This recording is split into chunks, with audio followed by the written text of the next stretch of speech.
I'm really happy to introduce Paul Lysaker. He's a clinical psychologist who's been in practice for more than 30 years, providing direct service to adults diagnosed with psychotic disorders. And for about the same period of time, he's been involved in research about psychosocial approaches to promoting recovery. And over several decades, he's been the author of a number of publications and the recipient of federal research funding. So without further ado, I'll turn it over to Paul. Thank you so much. And thank you to Ron, you and the organizing committee for inviting me. And thank you to the participants who have signed in today. I recognize several good friends amongst the list, but obviously a number of people who maybe haven't heard about this work before. And I look forward to sharing this material with you.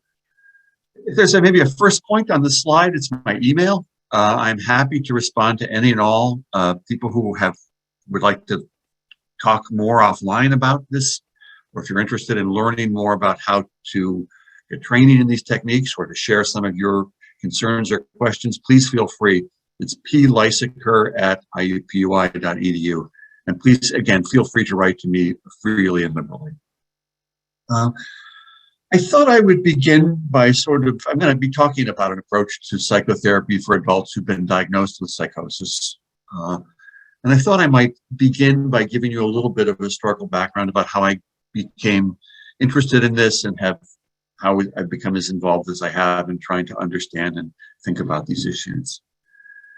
And for me, in large part, my interest dates back to a time called the 1980s. And I was a student at Kent State in Ohio and had a job at a small mental health center in a town called Canton, Ohio, which is famous in the United States because it's the American Football Hall of Fame is located there. But otherwise a quiet town in Ohio. And so I got a job. I was a therapist in the mental health center, and I was sort of the new guy on the block, as we say. And the first thing that happens for the new guy is they get work with many of the people who are coming there who no one knows how to help, or people who no one is sure what would be useful. And these were largely adults who had been diagnosed with profound and disabling psychotic disorders. And I quickly discovered that I had little sense of what to do outside of being supportive and being a human being and interacting with this group of people. And so it started for me. So this is the 1980s. I began to meet with a group of adults diagnosed with psychotic disorders, many of whom again, have profound levels of disability, profound levels of disorganization, emptiness, stigma, withdrawal, etc. And I was struck at, the more I met, at some of the remarkable changes that happened as a result, or at least concurrent with our meetings. I often felt as if many of the people I worked with, I had a little sense of who they were. Their life, their being, their personhood seemed like lost in a fog. And it seemed like the more I met, the more people emerged from that fog, the more I got to know them, the more they seemed to take charge of their lives in ways that seemed really significant to me. And I was struck at that point in time that I had no idea what had happened that was making this go on.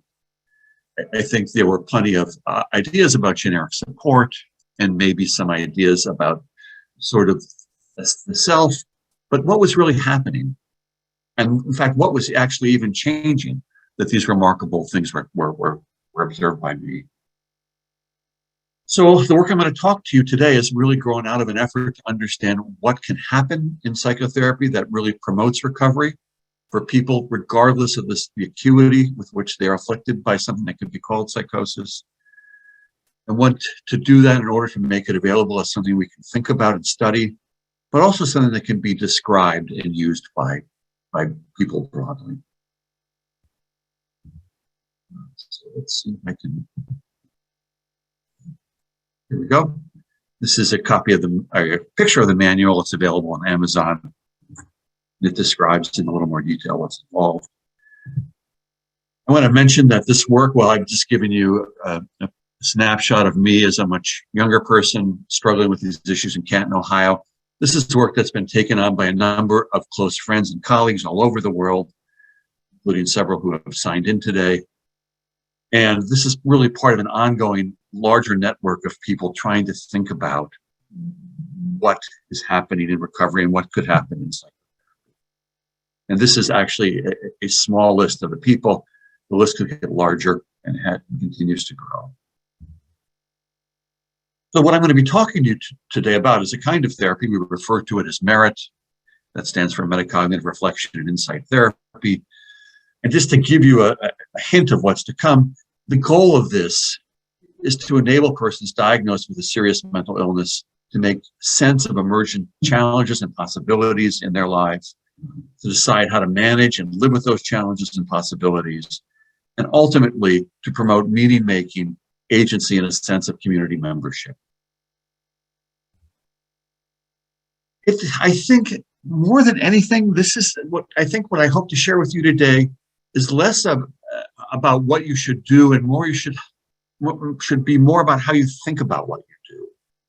I think MERIT offers a way to think about what's happening in your sessions, to track what's happening in a clinical session, and to decide how to respond to how things are going.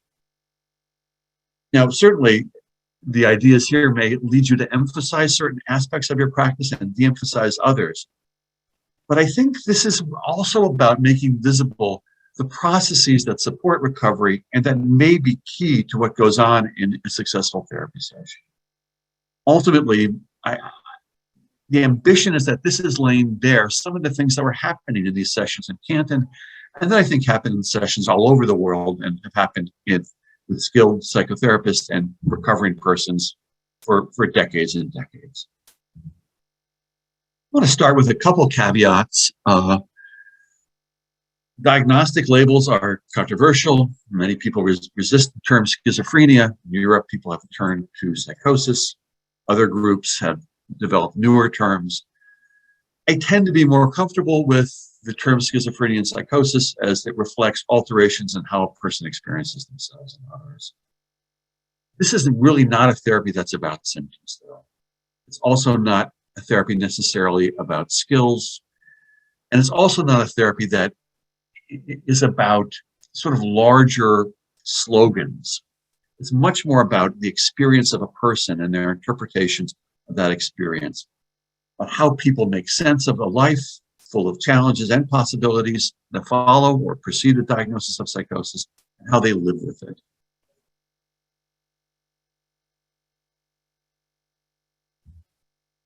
So here is sort of, if we're not going to talk about symptoms or skills, what are we going to talk about? Over time, we're going to talk about disability as a lack of a sense of agency, but a person who doesn't feel as if they're an agent in the world who can live with and make sense of things. It's about a lack of a sense of purpose and also possibility ahead of oneself. I think if you look at any number of competently executed qualitative studies, we discover that persons diagnosed with psychosis or persons with lived experience of psychosis report that they often don't feel like an agent in the world, that their major concerns are not having a sense of purpose or possibility. There may also be a lack of comprehensible challenges. Things may seem overwhelming or nonsensical, and perhaps most of all, a profound and pervasive sense of isolation. But this is what's really going to be at issue as we move forward in talking about MERIT today.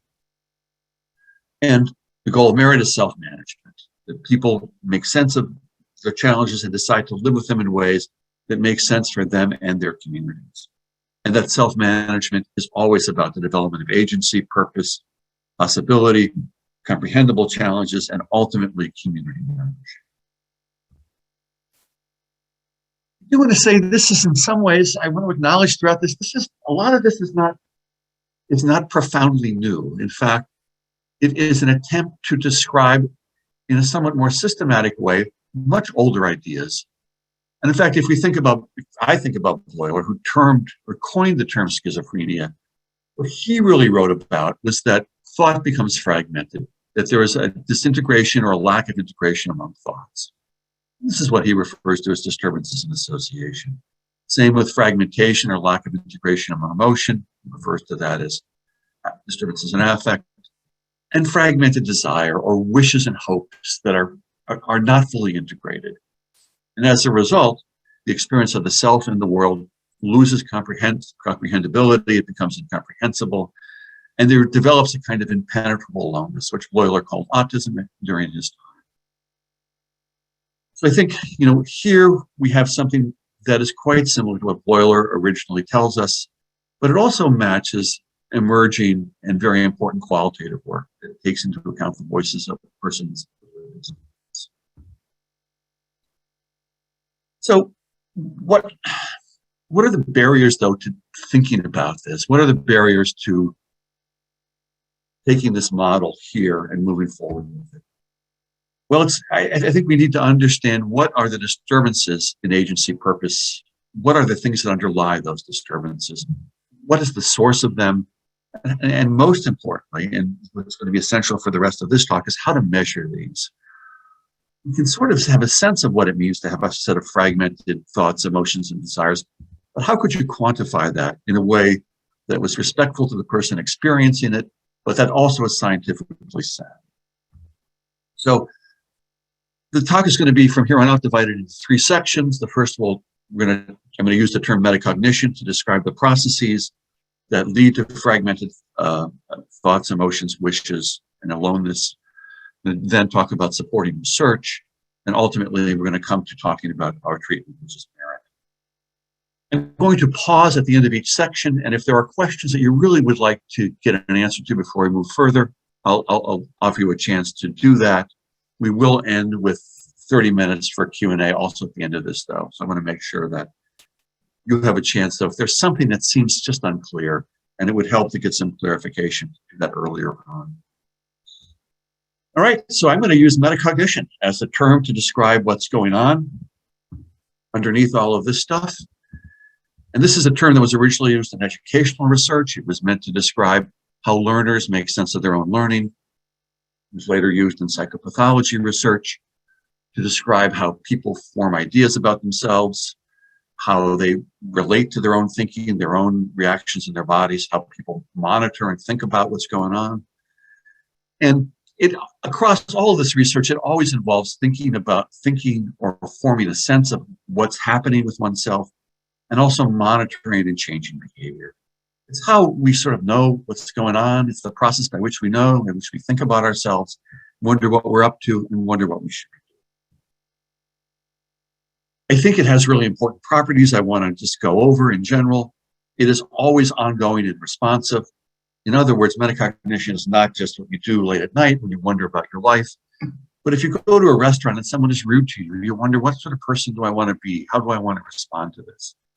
And it can be effortful, but it can also be automatic. Our ideas of ourselves can just appear to us, and then we think about it, and we can be surprised by them. And ultimately, it isn't just a hypercognitive activity, but it involves us pulling together or synthesizing the things that are going on in our body, our emotions, as well as our thoughts. And just to give you an illustration, you can imagine that you're at a meeting somewhere and your foot is tapping, your face is warm, and you're thinking, should I break my diet tonight and eat pizza? So this is actually me in a meeting wondering about this. And how could those fit together? Metacognitive processes might make me conclude that the foot tapping, the warmth, my thoughts wandering has to do with something in the meeting that I'm angry about. So it isn't just a tapping foot or wondering about pizza. I'm angry, something is upsetting me. And then I could think, but it's not really the meeting, but there's been something in my life that's very sad that's just happened, and I'm struggling with that. Alternatively, I could also decide that I'm overreacting to something like I always do. But regardless, this enables me to pull together a sense of what's happening and to respond to it. Importantly, this is always intersubjective. None of us form ideas about ourselves in isolation. And if you need proof of this, and I will tell you, my only disclosure here is I use the same joke. So if you've heard this before, you can tell me later if the jokes get worse or bad. But if you want proof that metacognition is intersubjective, no one decides on their own if they're funny. You don't get to decide on your own if you're empathic or non-narcissistic. Our senses of ourselves are always formed with other people. And in fact, when we see people who are not doing that, who think they're funny when no one else does, it'd be big trouble. And of course, this is all multi-determined. There's lots of things that come together that enable us to form a sense of who we are. And as a result, I have a sense of who I am that's immediately available. I have a sense of who I am as a human being. It is evolving and holistic, and it is characterized by purposes, possibilities, and also it tells me a place that I have in the world.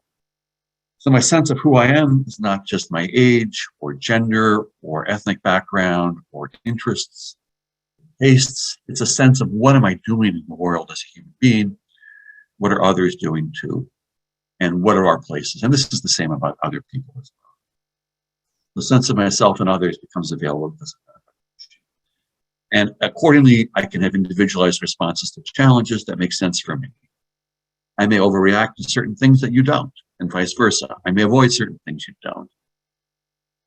And my knowledge of myself helps me navigate how to live with the complex things that I am and that other people are. It also enables me to form cooperative, unique bonds with people.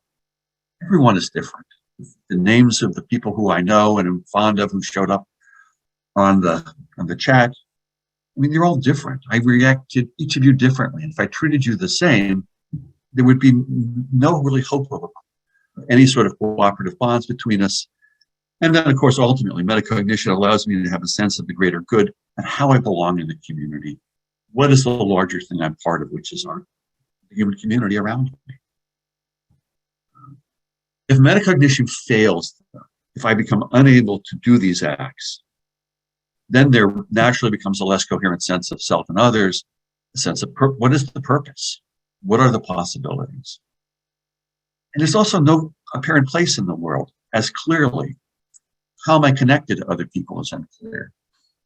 My sense of who I am tells me what my purposes are, and those tell me what's worth pursuing. Without, I become aimless and lost. And ultimately, I can avoid or deny. But there's little fixing because the world is confused. So here's the first big point of the talk. Metacognitive compromise is hypothesized by my group, me and my colleagues, to lead to fragmentation of thought, emotion, and desire, and ultimately to these key things, which is sense of self and the world is incomprehensible and a kind of impenetrable. Metacognition, though, is tricky. So if this is the model, now how do we turn to measuring it? And there are some big hurdles here. For one, the metacognition I'm describing is not reducible to a correct perception. There is not one correct view of me, and there's also not one correct view of any of you. So if you took 10 of the people who know me, and Colleen, Ulrich, and Laura, they all have really different views of me as a person. None of them is necessarily right or wrong, but they're different. And so it isn't just you get the right view of me. And same thing with me thinking about myself. There isn't a right or wrong view of what I am. I don't just look inside, and there's not like a little me, like wearing a turtleneck inside with a gray beard talking. It's this complex set of things which is evolving, and it's happening within the flow of life. And it's deeply subjective. So how in the world could we measure this? And this becomes essential also because it will help us to figure out how we're going to intervene clinically as we get to that point. So for us, the big turn in the road comes in something like 2003 with the publication of the Metacognition Assessment Scale by Semerari and colleagues in Italy, and their permission granted to us to transform that into a very different kind of scale. Basically, on the basis of a narrative interview, the Metacognition Assessment Scale enables us to measure 4 different things. So just to give you a sense of how this works, the participant or patient in therapy talks a lot about what themselves and their world.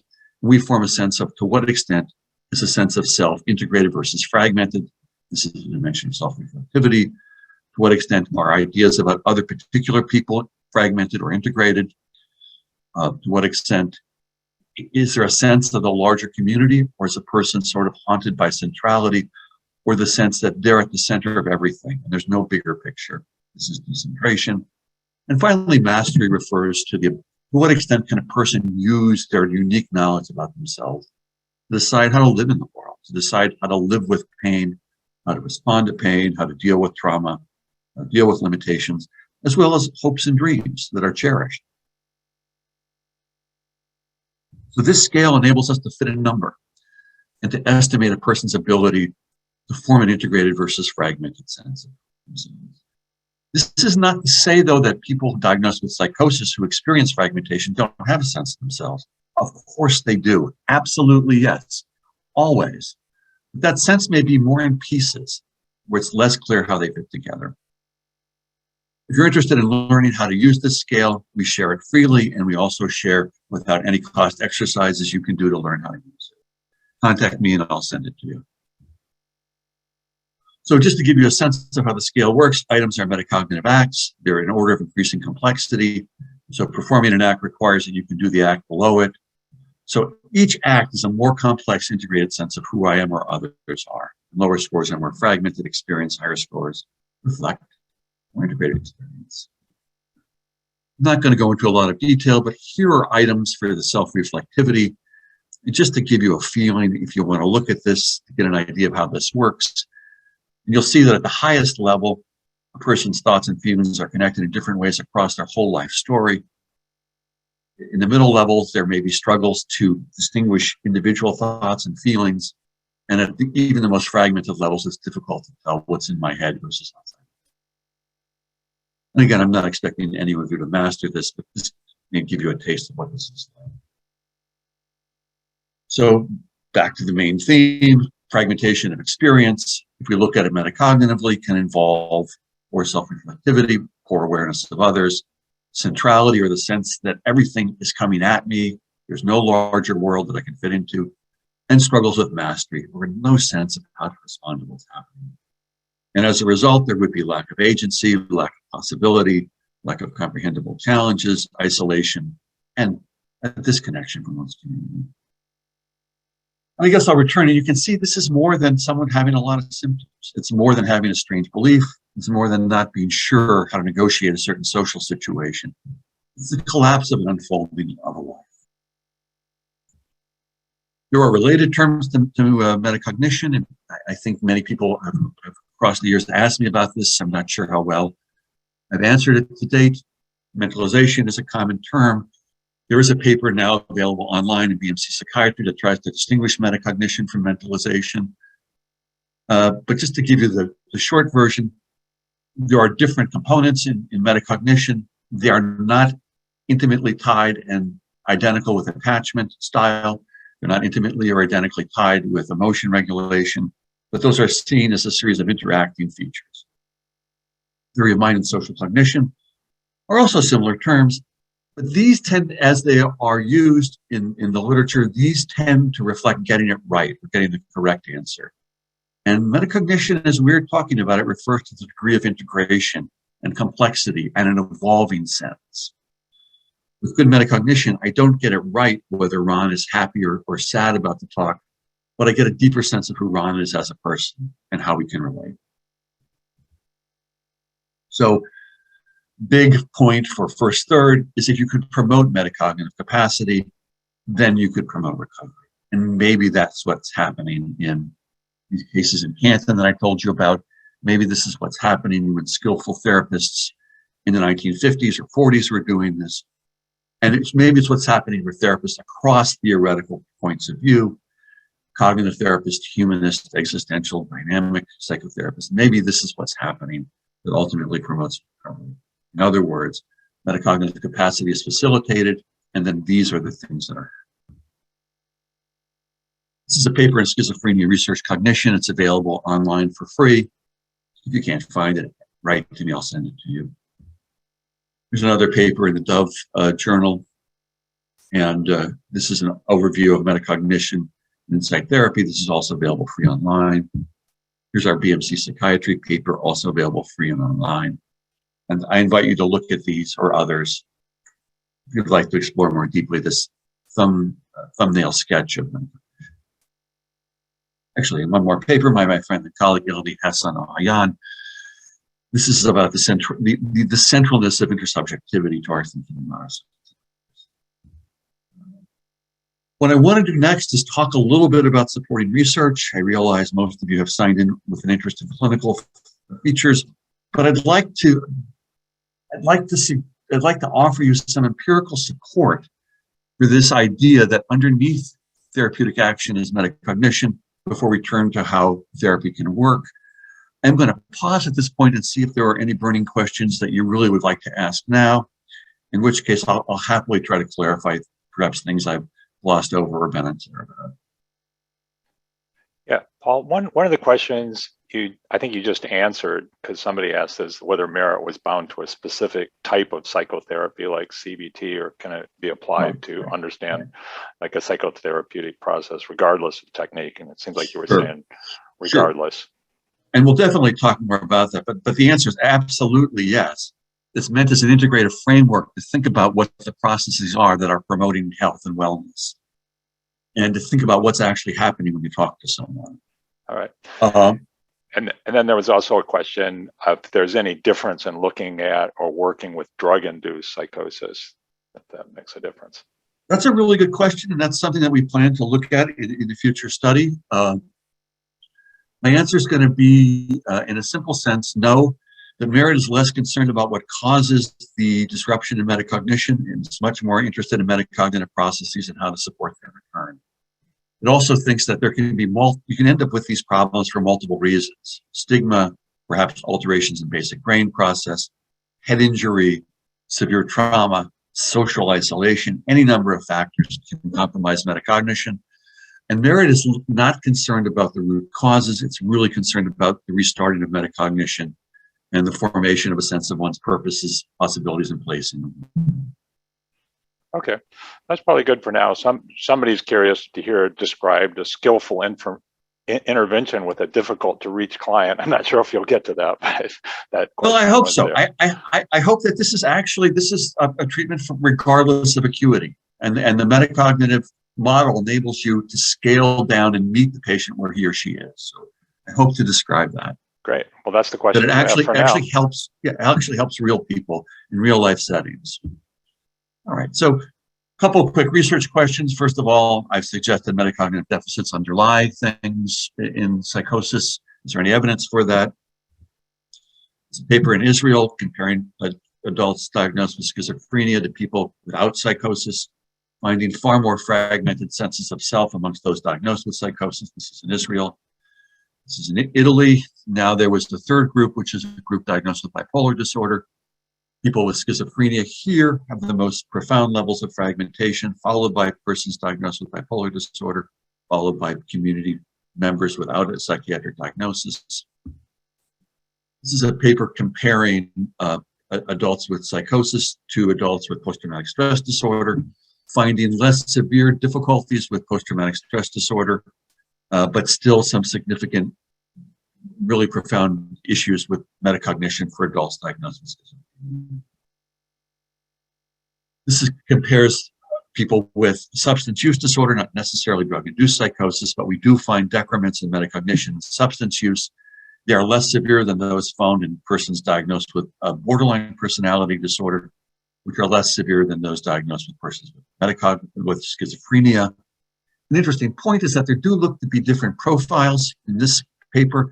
Looks like people diagnosed with borderline personality disorder are relatively able to think about themselves and others, but they really struggle to see the world from different perspectives and to use their knowledge of self and others. We find a similar pattern of metacognitive deficits in persons with first episode psychosis. So that's again, so for our first question, yeah, we think that there's really good evidence that there are metacognitive deficits in adults diagnosed with serious mental illness. Are these related to anything? Is this just another thing that we see? And here's a study which found that with greater metacognitive deficits, persons reported less significant degrees of self-directed recovery or subjective recovery. Here we found this study in Scotland that persons with greater metacognitive deficits in first episode psychosis were more likely to develop negative symptoms down the road, regardless of their initial levels of negative symptoms. It was replicated in a study conducted here in Indianapolis. It was also replicated in a study conducted with our friends and colleagues in Denmark, in which here we have first episode patients, and higher levels of negative symptoms were found for those with poor metacognition 3 years later. And that's after controlling for initial levels of negative symptoms. So For those of you unfamiliar with the concept of negative symptom, the idea is that persons with metacognitive deficits are more likely to struggle to express emotion down the road, as well as may experience more emptiness or lack of sort of a sense of volition or purpose.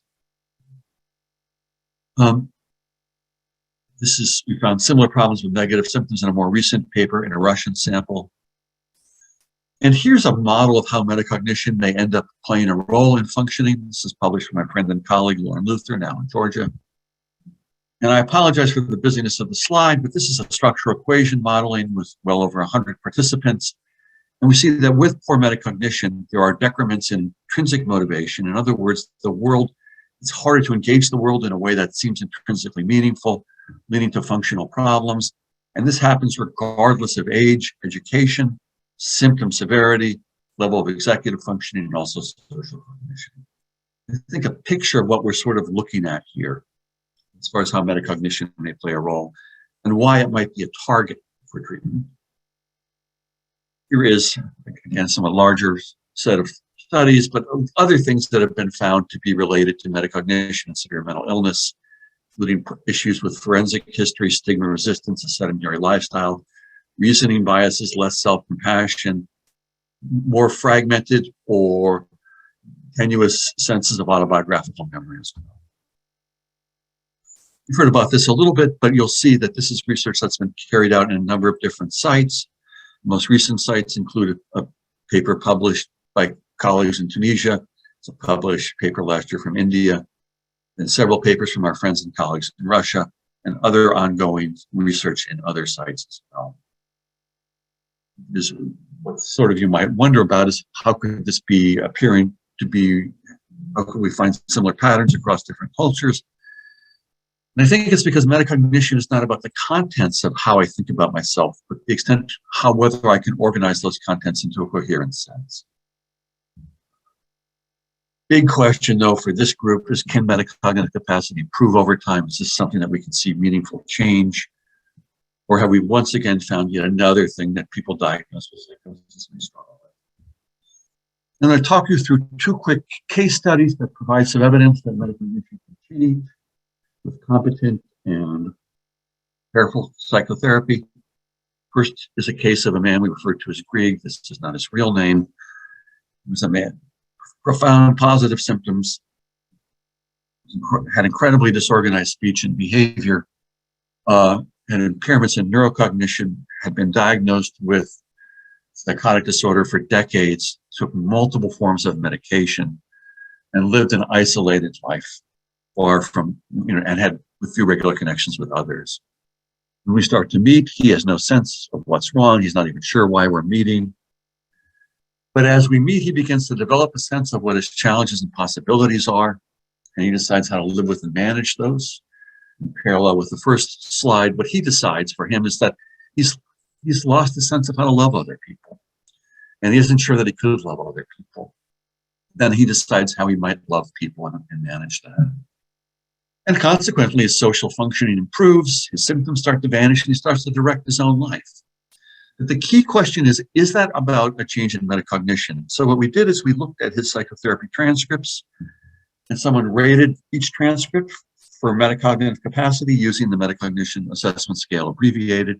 They didn't know if it was the first or last session.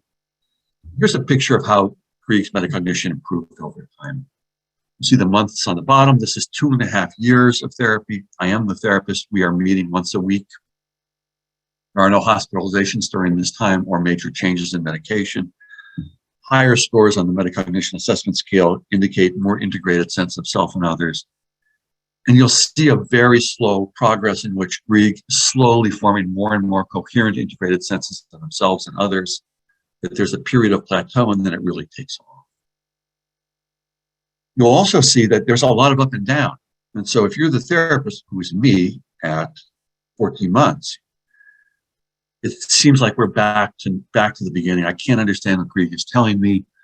I'm not sure why we're meeting. I'm not sure what the purpose is. I feel like these are very clever ideas.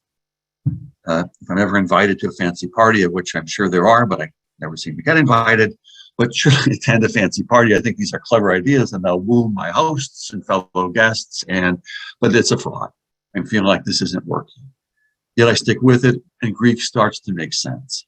You also see that the scores start to get tighter, closer to one another, and he really starts to sort out what to do with his life. This is the second paper. We refer to this patient as Scarlatti, again, not his real name. Also someone with lots of symptoms, lots of psychosocial deficits, also a great degree of sort of hostility, uncooperativeness, a sense of profound psychosocial trauma growing up. And same idea, Scarlatti has to figure out in his own mind what is the challenge and how he wants to live with it. The challenge he discovers is that he has a deep, deep need for connection to people that is never satisfied. And he desperately wishes to be admired and yet feels there's nothing about him that warrants it. And that's what he figures out. And then a lot of odd ideas, symptoms sort of fall away as he figures out how to manage that and live with that. Here is the dark line. Here is Scarlatti's metacognition, which you can see is improving again in the manner of a sine wave. He makes gains and losses, gains and losses. And the extent to which he describes bizarre and plausible things and those fill the session also falls. You can see that that's the dotted line that falls away into nothing. So what is this therapy doing? What is it? Merit is an attempt to describe the processes that could be found across different therapies. And it might lead you as a cognitive therapist to emphasize some things and de-emphasize others. As a psychodynamic therapist, you might emphasize other things, de-emphasize some. But it would have you look for the same things. It would have you see things in the session you may have previously not thought were important, but which may be crucial markers of someone beginning to make sense of and then deciding how to live with the challenges that they're facing. So what is merit? First talk about its values and elements, and then I'm going to try to get to some research supporting it. It's an integrative practice, as I mentioned, and it is meant to be offered regardless of acuity. I am comfortable working with people on an inpatient ward who are profoundly disorganized, who may be quite angry and uncooperative, who may deny they're ill. I'm comfortable working with people who are in a state of remission and in a state of more advanced recovery. And I imagine that people get better at thinking about themselves, that this is a therapy that helps people to get better at thinking about themselves as they make sense of what their challenges are and how they want to manage them. And I think it better through graded practice. I think you could see that in each of these graphs that Grieg and Scarlatti are starting to be able to do this. And I think it's like going to the gym. So the rest of you feel about this. I go to the gym because I'm getting old and I want to live long and will cause lots of trouble. And so I think I need to go to the gym, but I hate it. It's painful. Everyone else can do more than me. But I slowly get better because I keep doing these damn ridiculous exercises that feel foolish, but I keep doing them and slowly I get better and healthier. And I think that's what's happening in psychotherapy. I think it happens with Canton. I think it happens with compassion-focused therapy. I think it happens with therapy offered by our analytic colleagues. I think it happens with our dyed-in-the-wool CBT therapists. We seek to be sensitive to the core ethical problems of dealing with a person's diagnosis of psychosis. We must promote autonomy. We must promote recovery. We must reject stigma. We have to challenge barriers to self-management and not reinforce a marginalized identity. These are key ethical concerns that are easily lost when you're just following a manual. There are core values to this, and that's recovery is real and possible. And not just in general, but when you sit down with a really difficult person who's yelling at you, or who seems incredibly symptomatic, or they seem like they're spaced out and you can't tell if anyone is there to talk to, the recovery is possible for that person. That it is possible for you to think with that person about themselves, and that they can be an active agent in that and must be an active agent, and that you may consult with them and understand them. And that pain is natural. If you call back to mind some of the graphs where metacognition goes up and then it goes down, it seems to be that it goes down because it hurts to make sense of the world. Grieg and Scarlatti both realize things that are enormously painful for them, related with trauma, embarrassing things that they've done, shame, guilt, fear, this horrible sense of anger, that it becomes too much. And that deficits in metacognition can really be a form of dissociation which protects against pain. And also, you can't just stand by and let stigma sit there. We need to confront stigma. These are the values, and these are values that clearly can be played across and should be played across various types of. But also, I mean, that what Merit wants to give you then is not a specific curricular or activities. So in a real life clinic, you have one patient who's desperately using too much drugs, another guy who's in trouble with the law, someone else who just has accepted stigma and doesn't feel he can try anymore, another person is horribly traumatized and doesn't know how to relate to anyone, someone else who's been horribly traumatized by the psychiatric establishment and hates everyone, including you, someone else who says nothing's wrong, someone else who says everything. The patients do not conform to one set of problems. And the idea that you could have a list of activities to do ahead of time, even though that's the popular thing to do, seems to me to be naive. So Merit wishes to transcend that by helping you think about processes that will support metacognition. And then you can use elements of manualized other treatments, but you integrate them into a practice in which you're thinking about person's challenges and trying to help them do things. So, and we want to tell you about processes that should be present in every session, again, regardless of where the person is. And so we suggest that there are 8 things that should happen in a given session. And I'm going to talk through those 8 things with you pretty briefly. If you're interested in more training, contact me. We offer training to meet the needs of people at all levels of practice, from highly experienced to people who are brand new. What we want within any given session for you to think with the patient about what their agenda is. What are they seeking to do? And within that, you must realize that, like all human beings, they may not know exactly what they want. They may want contradictory things. They may want things that you don't want to go along with. And again, they may have no idea, and this may evolve and change. But I want there to be reflection in a session about what the person is there to get. And again, this is key to the possibility that your sessions are going to help people be able to figure out, be able to integrate information and start to think about themselves in more integrative ways. So to say it another way, these 8 elements are things that should promote metacognitive capacity as you think with people about their challenges and how they move. The second element is that you have to be present as a partner in dialogue. And this means that you can't be passive, but that what you say to people and how you relate to them, you have to enter in somehow so that your mind can work with the person and think together about what's happening. And it may be tricky. Persons may not know what to do with the opinion of the therapist. They may reject it. They may want you to do all the thinking. They may find closeness and intimacy overwhelming, threatening, and potentially usurping their own agency.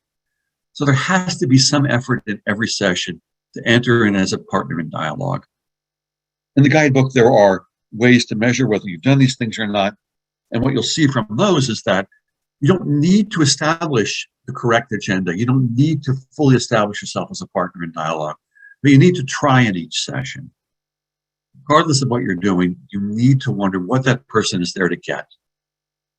And let's just think about how that's, again, an inordinately complex thing in all human relationships. So I would imagine that for most of you, at one point in your lives, you've gone on a date with someone who is a potential romantic partner. And what is their agenda? What is your agenda? It changes, it shifts, and it's not as simple as just asking them. Lots of people diagnosed with psychosis could be asked what their agenda is, and they might tell you what they think you want to hear. But that agenda may also change as they make sense of the world. Someone may, again, it may not be obvious. A person may come in and say, hello, I'm hearing voices. And the agenda behind that could be, please don't notice I'm doing drugs. Could mean, please notice I'm having a hard day and go easy on me. Could mean, don't expect much of me. It could mean, please notice I'm doing drugs. It Could be, please help me with these voices. It could mean I'm incredibly alone. It could mean I don't know what to do, and you're a doctor, so I'm just going to do what I'm supposed to do, which is tell you my symptoms. And all of those could actually be true at the same time. Well, what the first item of merit wants you to do is to be able to talk to the person about what they're seeking and to insert their own mind. I'm going to briefly just give you a quick example as we head towards 1 o'clock. Person comes in and says it's warm in the office. What does that mean? I don't know. It could mean you just don't know what to say. But in this case, the therapist says, you want me to adjust the thermostat? And you're like, no, I'm anxious. Okay. All right. So there's something to do with anxiety. What are you looking to do? What's the mission here today? Well, I have a family picnic coming up and I need coping skills for my voices. So, all right. That might mean as simple as it says, let's start doing some coping skills. But we talk more about this. And what then emerges is that actually the patient isn't interested in coping skills. They actually don't want to go to the picnic. And they'd like the doctor to tell them it's okay because they're too sick. Their goal is really to establish that they're too ill and shouldn't have to go to the picnic. And they want the doctor to go along. And the doctor says, inserting his or her own mind, the therapist says, inserting his or her own mind, I feel like I'm supposed to really tell you don't have to go, but I wonder if I'd be letting you down by doing that. I wonder, because I don't even know why you don't want to go. I'm puzzled, I'm confused. And then the person says, I don't want to go because everyone in my family is more accomplished than me. I never know what to say, and I always feel like crap. So those are the first two elements at play. You can insert your mind by saying, I noticed we haven't talked about something you said last week. I'm wondering if it's important. I'm feeling confused about what you're saying. I'm wondering what I'm supposed to say. I feel like I'm supposed to agree with you that your partner is a jerk, and if I don't, you'll fire me. I feel like I'm walking on eggshells with you. I feel like you're telling me about great pain today. But any number of means that insert me as someone who can think with the person together about them. Third element is I'm interested in stories about this person's life. A fantastic supervision earlier today with a psychiatric resident who heard about the patient he's worked with who has this sort of general, vague story of his life and his recuperation after a period of great dysfunction. But hearing today about his participation on the chess team, his playing in sports, the death of his parents, how his life fell apart, how drug addiction emerged, et cetera, et cetera. There's a rich human being. There's a context for the dilemmas this man is facing. To say another way, I want to know the context for current dilemmas. The narrative episode here does not refer to getting the correct history, but what is the context for the struggle? If someone is divorcing, has everyone in their family always gotten divorced? Has no one gotten divorced? When they were growing up, did they wish their parents would get divorced? Is this the first relationship they've ever had? Is this the 25th they've ever had? Et cetera, et cetera. So I'm interested in the extent to which people are willing to give me a story about their life. And again, this is sufficiently done by just trying to elicit it. Psychological problem. The fourth is I want to know what is the challenge the person is up against. What are they really trying to do? And symptoms don't count here. But terror, isolation, lack of meaning, those count. Stigma, anger, rage, those count. People do not have to agree they have a mental illness to do this therapy. Just wonder about what happened, in fact, in their life. Fifth and sixth elements, and you're probably figuring out by now, none of these are all that new, but we want you to do each of these in each session. Intersubjective processes. I want to talk about the relationship in which this is transpiring. What is this relationship in which the person and I are thinking? One guy once said to me, I feel like talking to you is like talking to the dean. Another person would say it's like talking to an uncle. Someone else say it's like talking to my dad, or a dad I didn't have, or a probation officer. We're talking to someone who I want to find out all your faults so that there's at least one person I feel superior to. And this isn't necessarily to make sure that it's a warm and rosy relationship, but that's so I know, and he and the patient and I both know what's happening between us. And then as a result of that, what's changing or not changing. And this never requires that you get it right, but that you're promoting reflection with the person as you think about their challenges and what they want to do about them. And Last is that when you are thinking with the person, you're thinking with them at a metacognitive level that matches what they can do. So if a person only has a very fragmented sense of themselves, you're not asking them to do complex things. As an example of what not to do is a patient I worked with many, many years ago, who I suggested to him that his self-cutting was a way to simulate the lesions of a lover who died of AIDS. Extremely clever idea. I think there may have been some truth to it, utterly useless to him. I had plenty of other bright ideas that I thought were lovely and not useful. Instead, the person, it just works to say, for the person with low levels of metacognition, you're having a thought. Today, the only thought you can have is X. You're not sure that you have any emotions, but you're having a memory today. What's happening in your mind now is you know that talking to me is difficult. It's hard to sit here. There's something about me that's painful. These would be examples of lower metacognitive interventions. And so with the severely disorganized, a person with severe disorganization, you might just talk about the fragments that they notice. You might wonder what thought they have or what it's like.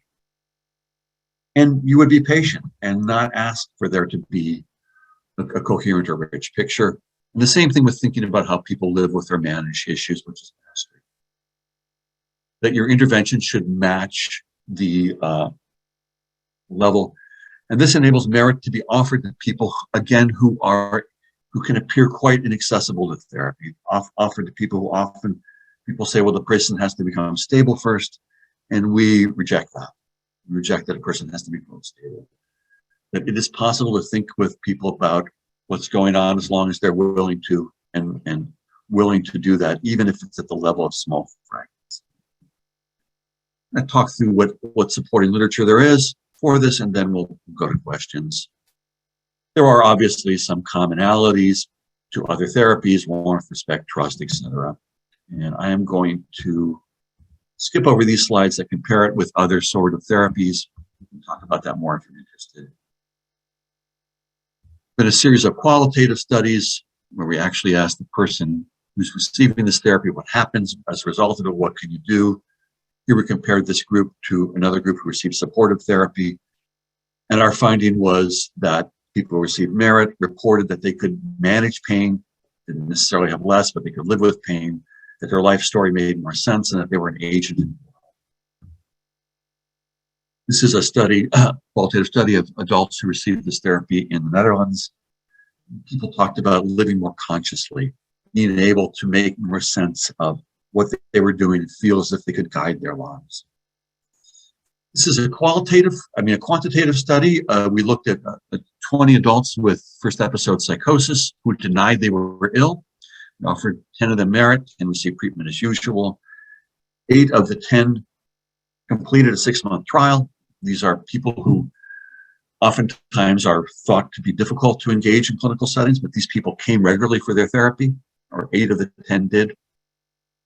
And of all of those, every single one experienced some degree of improvement in clinical insight or making sense of their psychiatric challenges, which was statistically significant because every single person made that change. Whereas people treatment with usual. This is that Dutch trial. In this trial, we found really good engagement with metacognitive therapy in an outpatient setting. And here we found significant improvements in self-reflectivity, or the ability to think about oneself. This is a trial that was just completed in Israel. This is the first published paper. This also showed really good engagement with people in therapy and also growth in metacognitive capacity, particularly the ability to make sense of what challenges are and how to deal with them. This is a very blurry slide. My apologies. The more recent paper that also showed significant engagement with people with severe mental illness in a real-life clinical setting. Here are some open trials. And you all have copies of the slides. You can certainly write these down or write to me if you want. There've been also a lot of case studies. I think the case studies are important for several reasons. And that's that it shows that how this therapy can be adapted to really different people, and how these things can be used and integrated with other practices, how a unique therapist can bring in their own skills and their own abilities work with unique patients on what they want to work with, and use merit as a system to guide that. This is an example of one of those case studies. Here are some more recent case studies, which also have examined persons with schizotypal personality disorder or diagnosed with that. And I'm going to just go back to the summary slide. There are challenges to health we talked about in psychosis, or adults diagnosed with psychosis, and those include lack of agency, possibility, isolation, fragmentation. The recovery through the enhancement of metacognition can involve the integration of thought, emotion, and desire, leading to self-management, leading to people making sense of difficult things, joining their communities, and making a full and meaningful recovery. There are obviously limitations, and I'm going to end this part of the presentation. This is a developing method. Slide earlier on with everyone on it. This is stuff that's evolving and emerging and involves lots of people thinking together. And I'm hoping that some of you who are encountering this will get interested in this and join in thinking about it with us. This is a time-consuming method. It may be that the level of trauma and just disruption in life for some people requires more time than others. May not be an approach for everyone. Replication is obviously needed, and the assessment methods I've talked about are likely to be refined with time. They're an honest effort on our part to measure and think about this, but there's lots of hard work to be done ahead. So listen, I really appreciate you all being here. I genuinely hope this was interesting, and I'm looking forward now to hearing about your thoughts and hopefully clarifying stuff that you're interested in talking about. So thank you. Yeah, thank you very much. One thing a couple people seem to have a question about is, what about if the only thing, let's say somebody's in an acute ward and you're only going to be able to work with them for a short while. Is there a way to make this relevant? And also in that case, do you think what modality maybe is best paired with it, if that makes sense? No, it makes a lot of sense. And so, yeah, we have actually just completed a project on an inpatient unit in Israel, and also have worked with some colleagues in the Philadelphia area who are doing this in inpatient settings. And I think the first thing is that it's the same set of ideas, which is, how did you get here? What landed you here? And what do you want to do about it? And it involves thinking with the person about those very things. The extent to which a different set of techniques would help the person to do that, I think that depends on the patient. And I think it also depends on the therapist. And maybe this will stray a little bit. But, I mean, so we all have things we like and love. So there are 160 of you, and I'm going to guess that 129 of you love mindfulness. That's a guess. So I will confess to you, I hate mindfulness. It drives me completely crazy. I don't like it at all. I think that the answer for me is Bach. Bach is what I do. But Bach is not for everyone. Mindfulness is not for everyone ever. I have patients I do mindfulness with because it helps them and it's useful to them, and they often guide it. So I think what someone needs on a given inpatient unit is going to be really dependent on who that person is and who you are.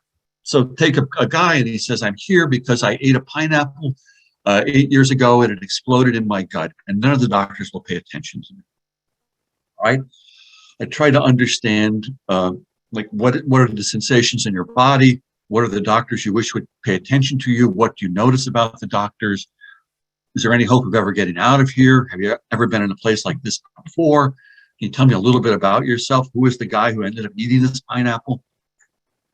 What's it like to talk to me? What's it like to be here? As a result of our conversations, what's happening? And I would do all of that and titrate that to the metacognitive level of that particular person. And as they start to form more coherent ideas, I would go with those. I think part of this involves, how to be a partner in dialogue. So in this case, you could have a guy who has a monologue. There's the pineapple, the pineapple, the pineapple, the pineapple, pineapple, the doctor suck, the doctor suck, the doctor suck, and so do you. So how could I intervene in that monologue would also be a key thing. And I might say it's hard to talk about anything but the pineapple. all you can tell is that the doctors suck. Those are the only thoughts in your head. It's like there isn't room for any other thoughts. And I feel like if I don't interrupt you, you're just going to repeat this for the next 30 minutes and I won't have helped you. That could be how I might insert my own mind. I might say, this is feeling kind of helpless to me. It seems like you're sort of screwed. It seems like you're stuck here. No one understands. You have an idea, but it doesn't match the ideas of other people. I'm certainly confused. And I guess what we both agree on is you want to get the hell out of here as soon as possible. So I think these are the sort of conversations you want to have. And then you want to try to form some idea of what in the world has gone on. And I think you want to be direct and real. And you want to share it in the service of joint understanding. And I think it is respectful to call people out when they seem to be perseverating or they seem to be saying something that you don't necessarily agree with. Doing that in a way that promotes reflection and dialogue. And people may have this monologue because, this is the only way. One patient of mine many years ago said to me, "You're right, I can only talk about one thing. That's because when I don't talk about it, my head is empty. There's nothing but a vacuum." Another person said to me, "Yes, of course I tell you about this stuff, but that's because it keeps the vacuum away from sucking the life out of my brain." And so, I think you want to be cautious about why someone's saying what they do, what they're doing. So for someone wondering about the reality or the logic of a delusion may be important, but for goodness sakes, if this delusion is the alternative to nothingness, talking with them about whether that makes sense or not is pointless. All of us will believe something crazy if there's no other thing to take its place. Great. Yeah. Someone wonders, do you apply a metaphysics to metacognition? Like, is a thought or thinking something we can work with physically, or is it more phenomenal in nature to you? That's a great question. I think this is at its heart an attempt to move away from dualism. I don't want a self that's located in a body and that there's some sort of circuitry in which the self is some computer and the body is some sort of other thing. I think this is something that happens in the world.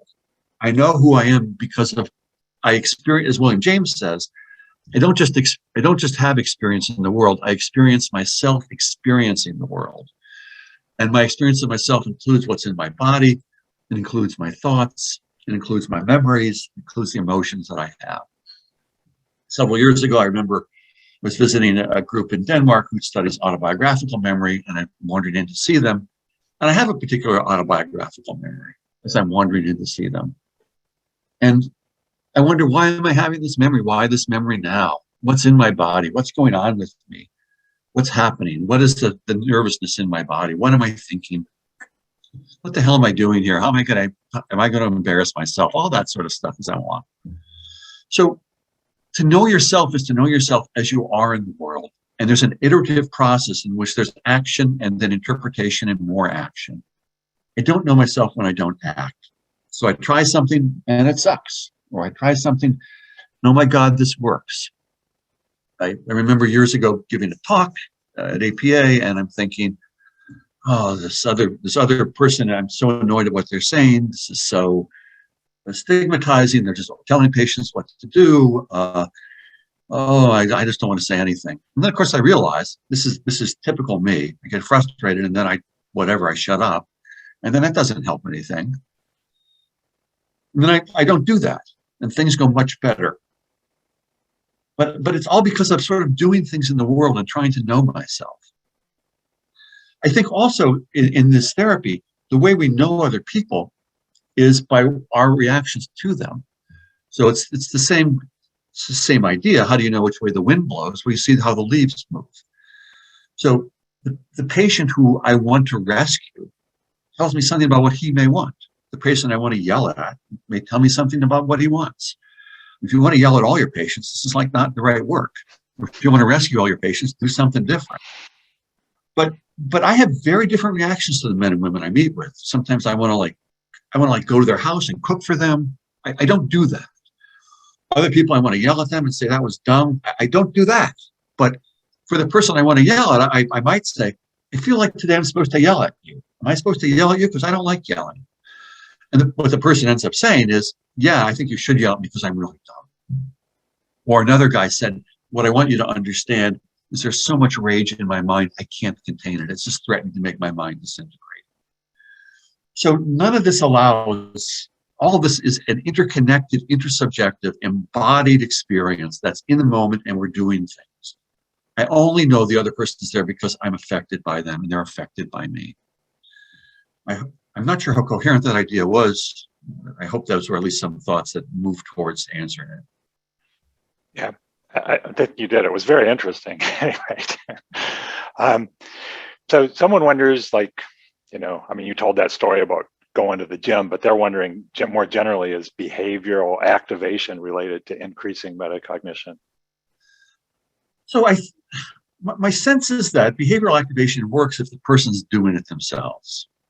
And if someone has no agency and you just tell them to go do something, I'm not sure how that makes someone feel in control or in charge of their life. I mean, that seems to me to be a little bit like, maybe this is slightly unfair, but I'll say it anyway. It's a little like if you're trying to help me with a calculus problem by telling me the answer. It's like, by the way, I barely passed pre-calculus in high school, so may have been a C minus. Perhaps a C if the guy was smiling. But regardless, behavioral people have to do things in the world, and they have to be in charge of it, and they have to be the agent doing it. So one patient who we worked with years ago, one day he's like, oh crap, you know what I need? I need a car. I haven't had a car in ages. So he goes out and gets a car. He doesn't have a license, but in Indiana, you can buy a car. It's delivered to the license branch, and you can, if you pass your test in it, you get to keep it. I don't know what happens if you fail because the guy passed. And he starts driving more people around. He becomes an informal peer counselor. He does things with people. He meets up other people who are, who sort of live in the margins of society and does stuff with them. But it's sort of him deciding. It isn't his therapist saying, person X, what you really need to do is a car. Let's discuss the steps for that car. That would seem so unnatural and strange. But I certainly, by the same token, if someone doesn't do anything, and like I remember working with a man many years ago, he said, I have no interest in people. And I'm like, well, what have you done lately to stimulate interest in people? And he's like, nothing. I said, well, seems like you've answered your question. Maybe you don't want to be interested in people. Maybe people are too much. This is safer. A related thought has to do with the idea of motivation. And in our own field, we're always told this person doesn't have motivation or that person doesn't, and that's just not true. Everyone is motivated. People just aren't always motivated for stuff we think they should be. I'm often not, my wife's not here, I'm often not motivated to do the dishes on Saturday night.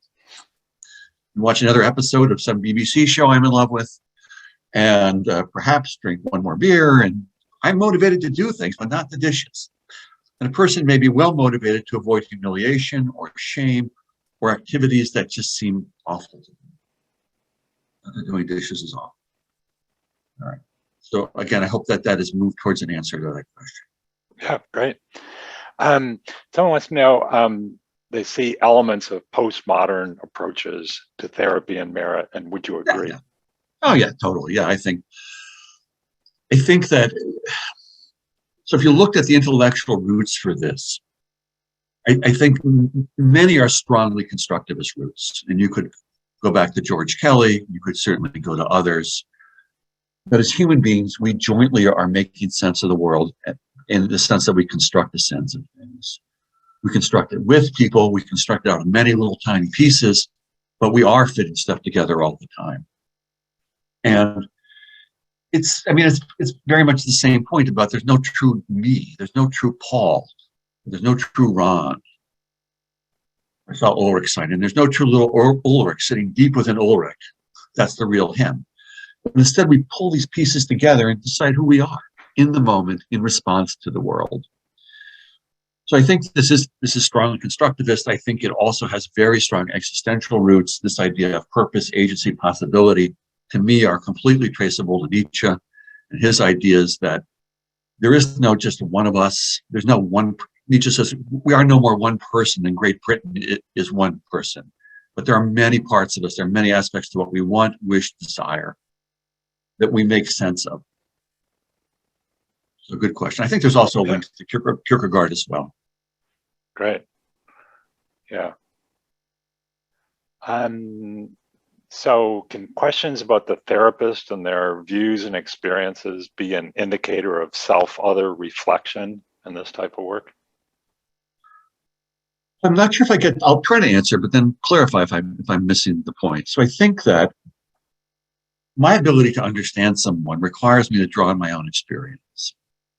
So if I'm wondering about a particular dilemma, I wonder about that dilemma and how I might have faced it or experienced it in my own life. And that's going to be different than, for example, someone who's 25 and a different gender, or a person of color, or someone who grew up in rural poverty, or someone who grew up in affluence. So you have got to draw on your own experiences and wonder and relate and try to get a sense of what's happening with that other person. You know, with all of the humility that we justly hear about all the time, that I wouldn't assume I know what it's like for anyone. And I want to get a rich picture of who that person is, but the person knowing them is me. And I have to, the poet Keats had a phrase which was, I can't remember what it is, but Keats had this idea of listening to yourself listen, negative capability, he called it. But it's the ability to listen to yourself as you listen.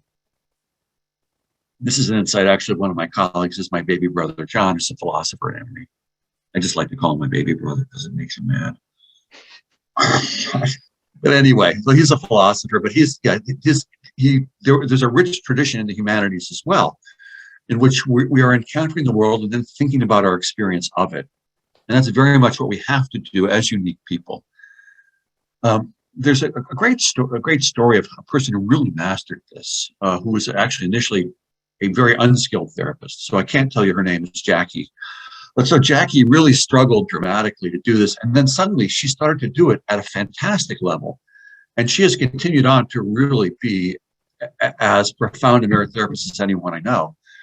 But I remember asking her, like, how'd you get good at this? Like, how did you master this? And so her answer was like, well, you're a good supervisor. And I'm like, no, I'm not. That's not true. It's just like, don't try again. So what she says is, I just realized I'm the same as people. And I just started to relate to them. Well, still doing therapy. But what's available in Jackie is different than what's available in me. So I was that getting at the essence of that question well enough, or did I go in a bad direction? No, I think it's good. Yeah. I mean, your answers are all really interesting. I mean, there's just a lot of richness there. Someone's asking, could you expand on any ways in which the approach is evolving? Like, say anything about that? Well, I think, yeah, that's always such a really good question. And I hate it because it's, because it involves a deeper kind of reflection than just sort of sharing the basics. I think that we're thinking about a number of different things. One question is how to integrate this along with standard psychiatric practice, how to communicate these ideas, at what points are there sort of firm boundaries, at what points is there deeper integration.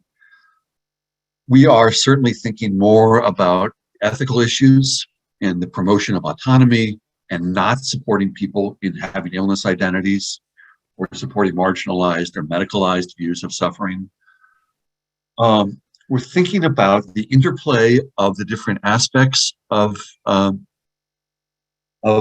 metacognition scale. So you could imagine that if this is a space of the patient, there is mastery, there is self-reflectivity, there's decentration, and others, and all of those have to be spinning at the same time. And that how to describe their synergistic activities and how that goes forward. In a recent paper that we've submitted for publication, we asked also about how does this relate to the evolution of a narrative? And for many adults diagnosed with psychosis, it's noted their narratives lack agency or a sense of communion or temporality. But also one of my brother's points is that they may also lack kind of evolution. They're not responsive to experience. I'm sort of stuck being Crazy Joe or Sally, who's whatever, doesn't do anything, never leaves the house. And I think there are ways to think about how metacognition enables narratives to evolve and change. I think, in this sort of linkage between self-reflectivity, mastery, decentration, and awareness of others, there are all sorts of deeper links to existentialism and existential theory as well. We have some really good colleagues who are psychoanalysts, and so there's been some deeper thinking about how we are similar to more psychoanalytic conditions, but also how we deviate from mentalization as we move away from dyadic exchanges more towards self-management. So just some rough ideas. All right. And maybe somebody wants to know, how does psychiatric medication fit into this? So for many people, psychiatric medication is a key to self-management. Not for all. That's I heard one of my colleagues speak years ago. Find 10 people where psychiatric medicine has ruined their life, 10 people for whom it saved their life. Easy to find. And so it's up to the person to decide, I think, how to self-manage, what makes sense for them, what works. We have certainly worked with many people who have reduced and discontinued medication, and others who've decided this is what I really need to do to be able to manage. But it's always what they're deciding to do. And I think this can be seen consistent with shared decision-making. And we have actually suggested that idea might be tweaked a little by calling it shared risk-taking. So there are risks that go with everything you do. You ask someone out, they might say no. They might say, I'm not interested in you. You take medicines, you might get side effects, lifelong side effects. You don't take medicine, you might get in the hospital.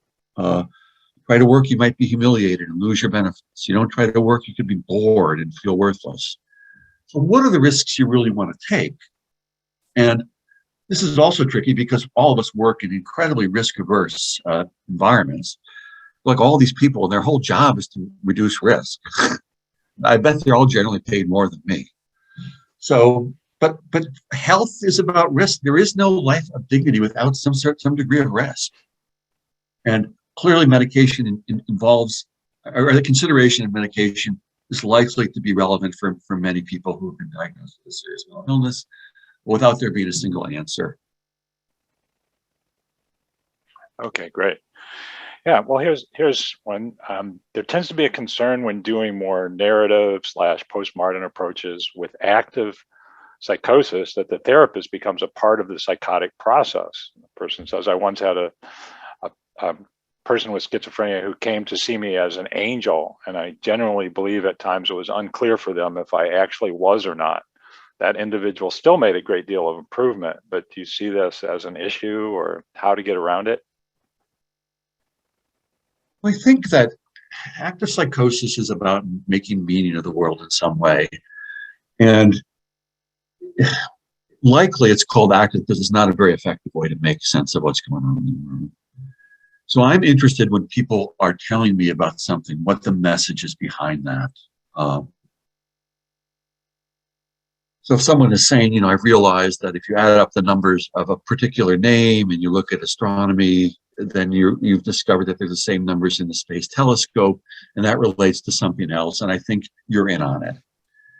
So I'm interested in knowing what in the world, what is this person trying to do? And that person may say, for example, what I'm trying to do is make sense of things and get rid of this horrible feeling of corruption in my body. I'm trying to ward off the nothingness. But they might also say, I'm trying to understand that there's some benevolent order in the universe because I'm so unconnected to everyone. I want you to feel confused. I want to disorganize and disorient you. So if someone tells me I'm an angel, I wonder what that means. And how I respond would be dependent on what they want. If they want to know, do I think I'm an angel? I would refer them to my wife, and that would be a pretty clear no. Or actually any of my students, or even Jackie, who refer them back to. It's like, no way, no chance. But does it mean they need to see me as all good? Because if they saw me as flawed, then there would be hostility towards me, and our relationship might fail. Do they want to see me as an angel because they think I need that, because they think I have some high degree of narcissism and need to be worshipped?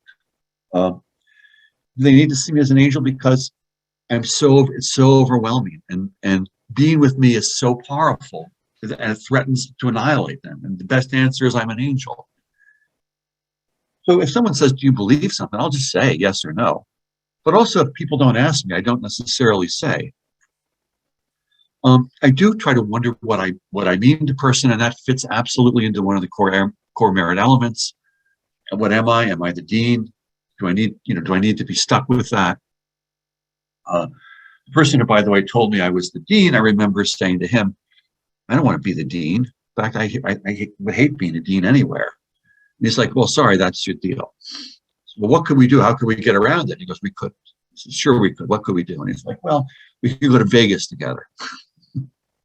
I'm like, okay, but that's a problem because I hate gambling and you love gambling and you can't drink because you're an alcoholic and I do drink some. So how's this going to work? And he's like, oh, we're going to go to shows.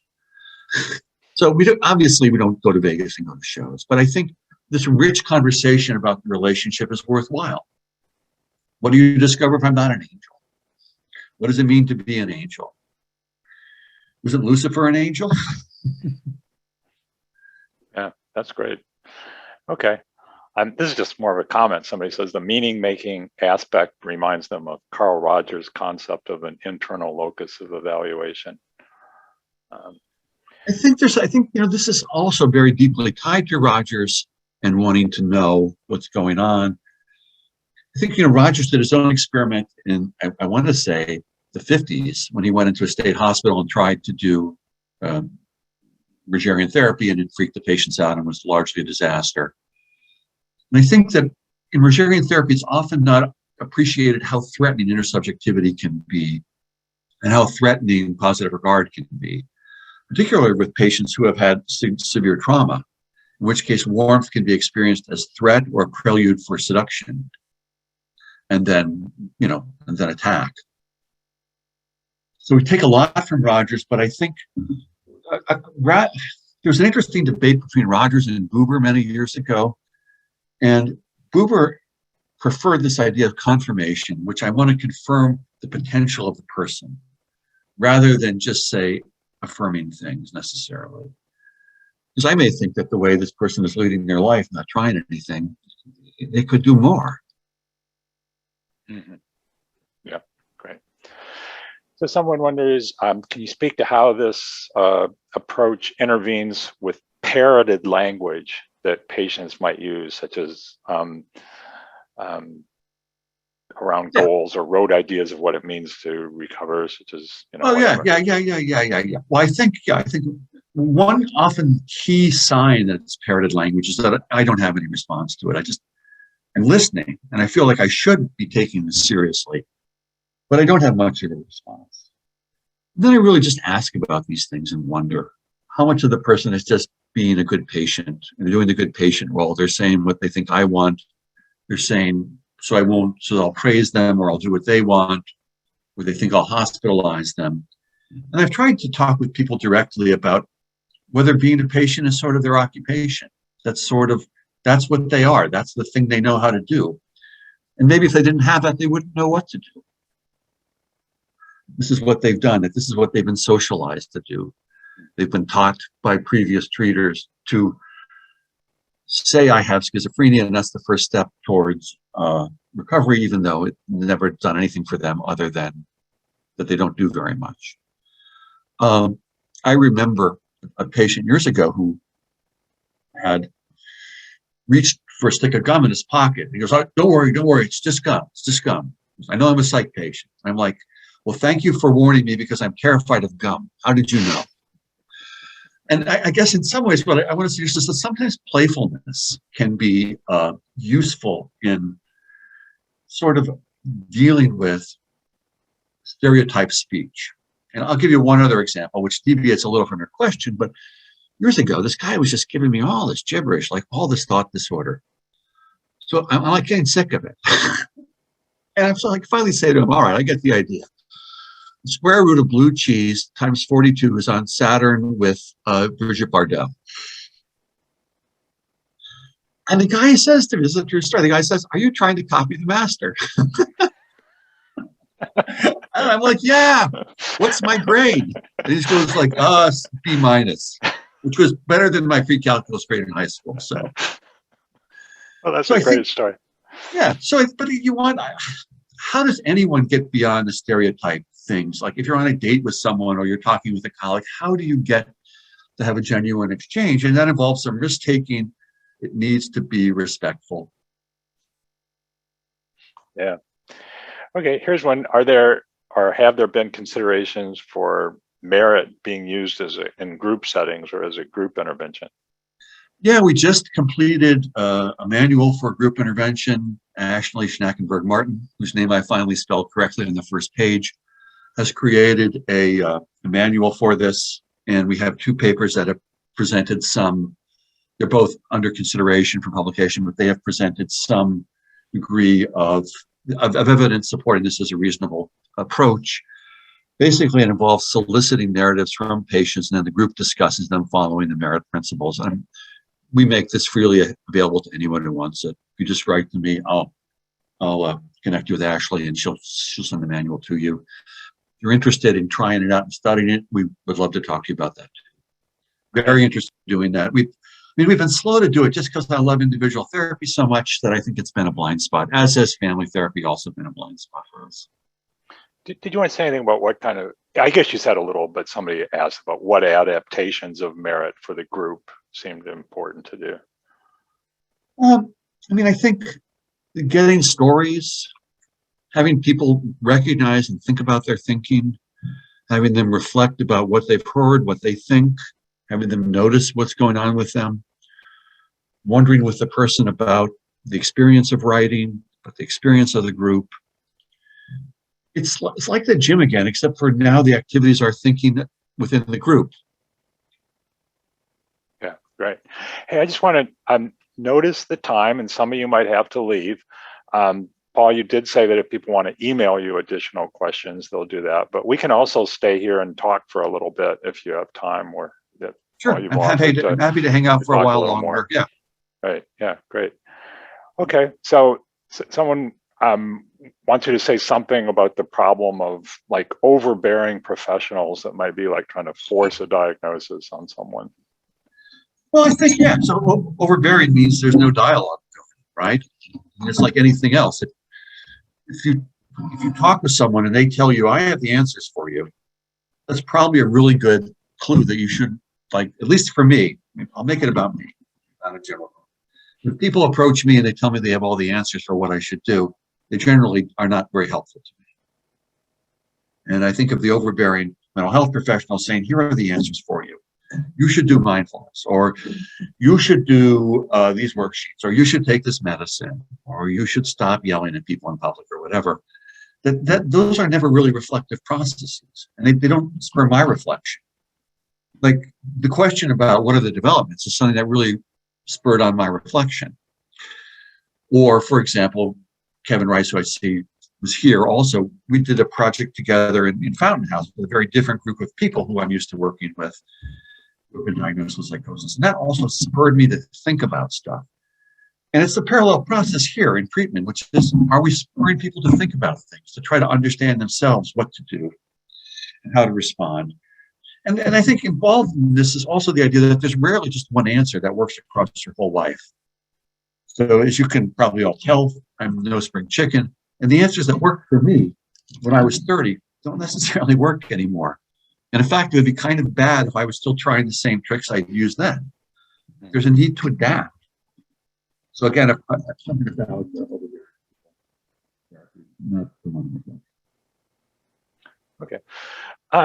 Well, let's see. Someone wonders, are the assessment tools for metacognitive capacity self or clinician reported?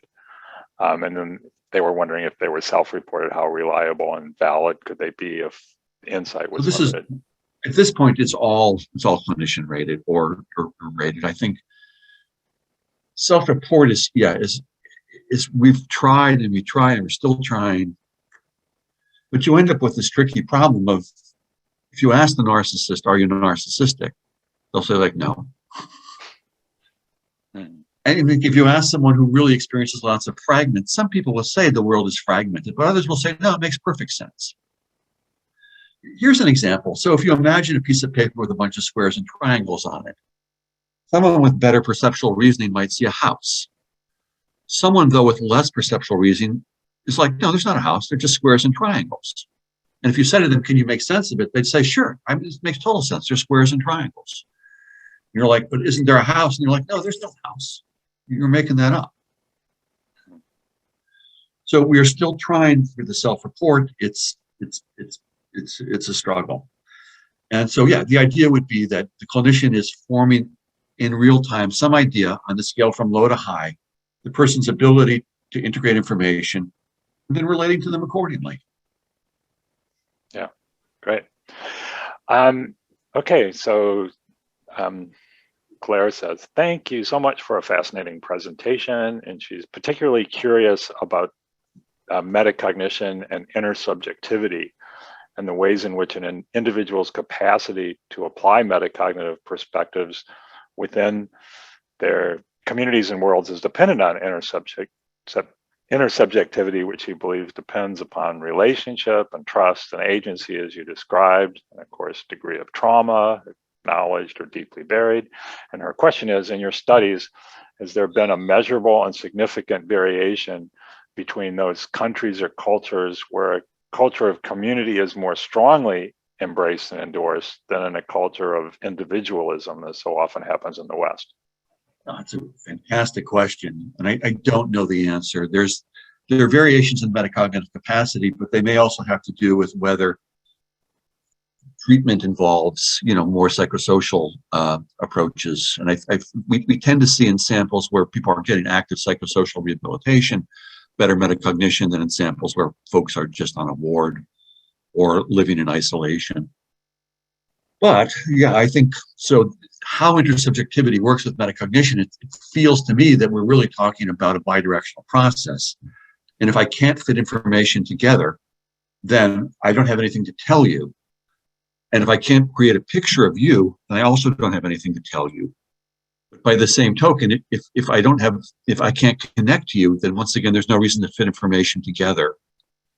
And so I would see these as involving a crazily complex network of very real kinds of elements of suffering, including trauma, social isolation, histories of racial or social injustice, perhaps changes in brain functioning, perhaps changes in family risk factors, poverty, an inability to connect to people.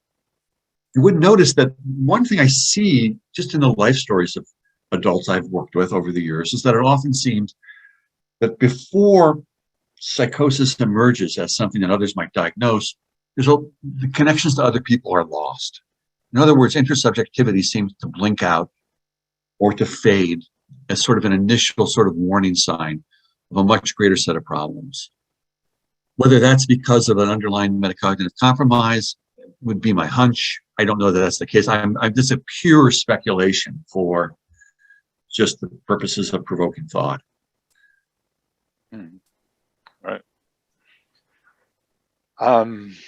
So someone wonders how you help a person with like a dual diagnosis, like of PTSD and psychosis. Any particular angle on that? Well, I think that you can. I think this approach pairs nicely with the idea of post-traumatic growth. Just something terrible has happened to someone, and that thing has changed their life in some way that has resulted in reverberating pain, isolation, terror, fear, whatever. And that trauma, and that pain could mean a presentation where someone continues to behave in ways that seem really destructive, or the person is just isolated and won't come out from where they're hiding. I think the issue becomes one of mastery, which is what's happened to you and what do you want to do about it? What would be helpful? What would make sense? And I think here, it may be that some trauma-informed approaches could be integrated well for some people, but not necessarily for others. The goal would be to repair sense-making and decisions about sense-making, leading to agency and purpose. I mean, I heard a fantastic first-person presentation in Rome years ago.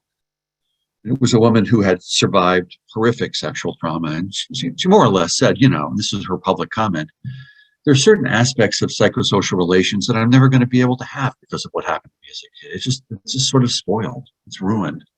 But I found other ways to live in the world and be okay.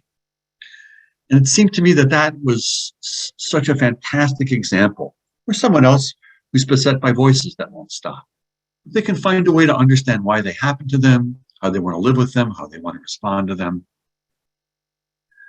and then sort of move forward. I mean, same thing with people with histories of bullying. You know, a guy I've worked with a terrible history of bullying, and in some ways, one of the biggest problems was that he was left with this enormous wish to just scream the F word at the world over and over and over again without stopping. And, you know, how to live with the anger and rage that came with that, how to have some self-compassion for himself, how to get on with his life in spite of those sorts of dilemmas. Okay, good. Here's an interesting one. What big mistakes have you made using this technique or perspective, and how did that eventually advance your understanding and progress as a therapist? Yes, I think I can think of two early mistakes that were big.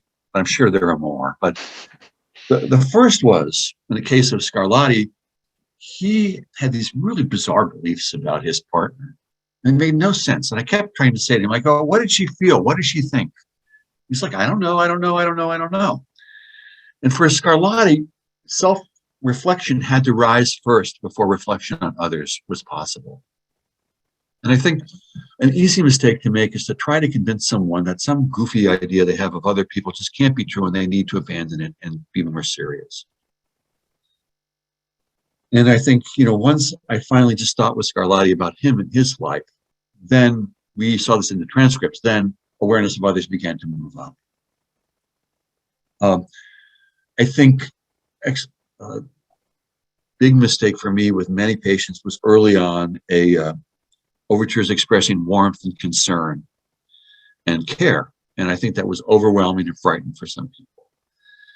And it was like, whoa, I don't want that, you know. In the past, the people who do that end up having sex with me, and I don't trust you, and I hate you.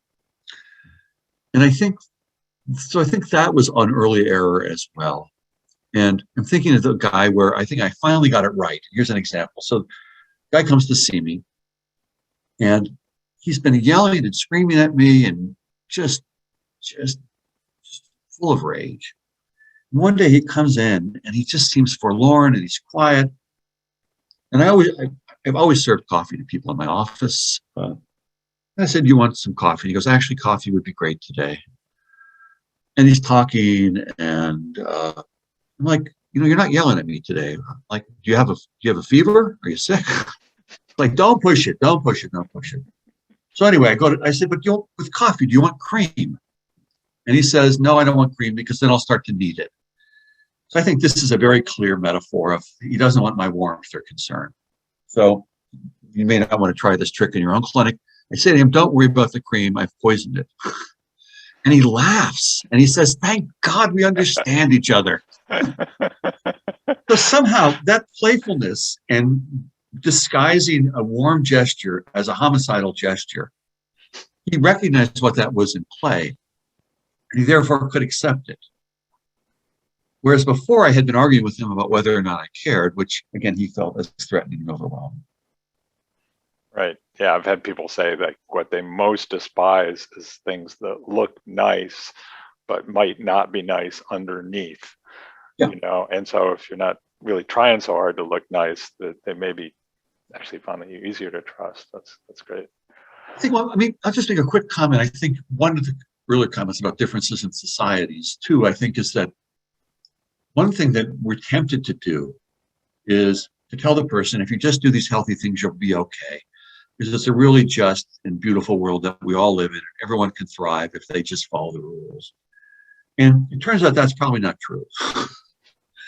And I think that's a sort of message that could be embedded in this sort of work that would be really destructive. There are a lot of people who have been hurt and damaged in ways that a lot has been wiped away. There's still a way to make sense of and live their life, but it's not going to be just because you follow the rules and whatever. Yeah, so someone's commenting first how much they love the presentation and thanks, but says I'm a psychodynamic therapist and this approach really aligns well with the theories that inform my approach more generally. It's just so incredibly helpful. So it's been the appreciation. Right. And someone, you might have maybe already answered this, but they're just asking again about how to help a very disorganized patient whose sentences don't make a lot of sense. Sure, no, good question. Like they're mixing random words. And you mentioned that one example where you said something really random. But that's a good question. But about the dynamic stuff, I'll say that during that time in Canton, when I was telling you my story, I was busy reading Harold Searles and Frieda von Reichmann. So this is not emerged with unawareness of that. And I think there's a beautiful, fantastic dynamic tradition, which is complex for many reasons, because parts of it were not beautiful, but parts really were, and should not be thrown out with the bathwater. The disorganized person, I think, is a great question. I think this is another mistake I made with really disorganized people. I kept trying to fit pieces together, and they kept trying to destroy them. I think recognizing that someone may not want the pieces to fit together is important. That just noticing what the individual piece is could work. I like the metaphor of sort of things emerging from a melting glacier. So the glacier melts and you've got an old boot and a shoe and there's a spoon and a Cracker Jacks box or whatever and an old whiskey bottle. These things are emerging, and rather than quickly trying to put them all together, just wondering and noticing them. Noticing the fragments, noticing the pieces, and not trying too fast to put them together. And also not putting them together for the person. I mean, I think this is the bane of many of us who enjoy thinking about stuff. Because we fit things together and we're so excited by it. I certainly do. Whereas this is, I can't rush and say, see, there's a house. And they're like, no, they're just triangles. So in this case, here's a square, here's a triangle, here's a memory, here's something else you've told me. When did you decide to tell me this? Are you surprised you told me this? Is the disorganized speech meant to confuse me? I certainly said to one person, I feel like today you want there to be confusion in my mind. And he's like, well, you got one thing right. Other times, I mean, I might detect a very hostile message. So it's a story I told before in other talks, but the patient is just saying to me all this disorganized stuff. And I feel like that there's a message here for me. So I approach it in a playful way, but I say to him, I got to interrupt you because you don't know this about me, but I can actually read your mind. And I know what your thought is right now. He's like, you can't read my mind. I go, yes, I can. And he's like, no, yes, no, yes. I go, well, you want me to prove it to you? And he stops at this organization. And I said, so I type out on my computer and then I hit print what I think he's thinking. And what I print out is 3 words. And the first word is the F word, which I won't say because we're recording and I don't want my mother to see this. But there's the F word, then you, then Paul.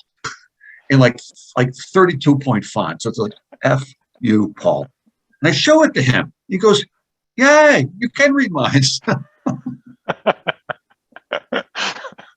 That's great. Let's hang on to this one. So, I mean, it depends on your strategy, your own intention. I think my kidding the guy about blue cheese and Bridget Bardot, and this guy seeing hostility and other people just seeing that there just are pieces and fragments. That's what they have available.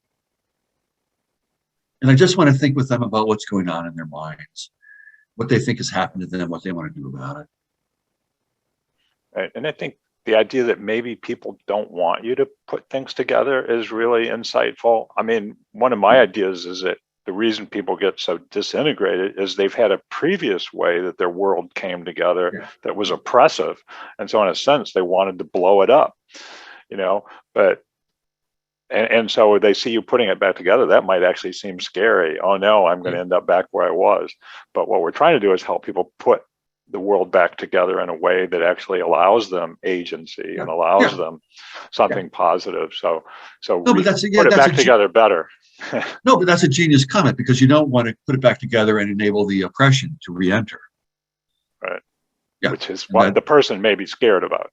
Yeah, and and I think it's also a genius comment, because then this organizing person is an agent who's doing something that's understandable. They are protecting themselves from something. Right. And this, I'm actually speaking from personal experience. When I was young, I did that. Sure. So that's where I'm coming from. Okay. So someone asks, if someone understands their experience of hearing a voice to be that they are communicating with God, then do you perceive that as a spiritual experience? Or how do you think about that? Depends. It could be, might not be. I can tell you my own approach to it. Not that there is a right. This is a deeply complex question. My own approach is that religious activities are communal in nature, and they're activities that people do together and seek some larger organizing meaning. And when people are engaging in religious type activities that keep them isolated from people, I don't view them as religious in nature. So again, it's my own approach. If hearing God prevents someone from being able to be connected to people, from being able to hate other people, from having a grandiose idea of their own perfection, I don't necessarily see that as spiritual in nature. Whereas if someone else is seeking all these different connections between things and relating it to the space shuttle and an event in Cuba or something, I could see them looking for a benevolent world order. I could see that as a spiritual wish or a search for that.